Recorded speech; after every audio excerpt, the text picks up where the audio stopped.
Welcome to my YouTube channel Urmi's কিচেনে। আজকে আমার রেসিপি মচমচে কলার বড়া।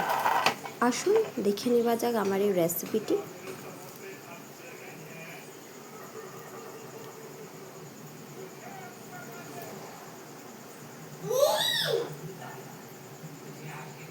কলার বড়া বানানোর জন্য আমি এখানে 3টে পাকা কলা নিয়ে নিয়েছি। আমি কাঁটা চামচের সাহায্যে পাকা কলাগুলোকে আমি এইভাবে স্ম্যাশ করে নেব। ভালো মতন স্ম্যাশ করা হয়ে গেছে। স্বাদ অনুযায়ী নুন দিয়ে দিলাম, সুজি দিয়ে দিচ্ছি। আমি এখানে 4 চামচ সুজি,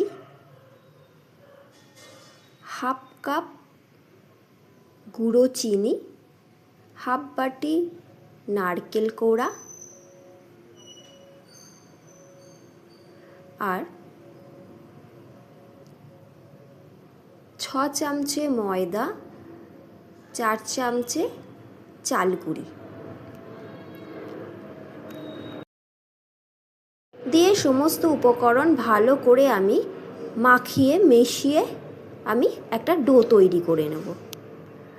ডো তৈরি হয়ে গেছে। 1 চামচ মৌরি দিয়ে দিলাম, দিয়ে ভালো করে মেখে নিয়ে কড়াইতে সাদা তেল দিয়ে তেলটা হালকা গরম করে ডো থেকে অল্প অল্প করে নিয়ে এইভাবে গোল্লা গোল্লা করে কলার বড়াগুলো আমি ছেড়ে দিলাম।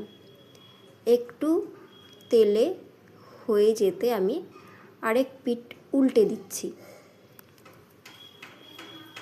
এইভাবে আমি প্রতি কটা কলার বড়া বাদামি করে হালকা লালচে করে আমি ভেজে নেব ভালো মতো করে। দিয়ে তেল ঝরিয়ে গরম গরম চায়ের সাথে মচমচে এই কলার বড়া সার্ভ করে দেব। হয়ে গেছে আমার ভাজা।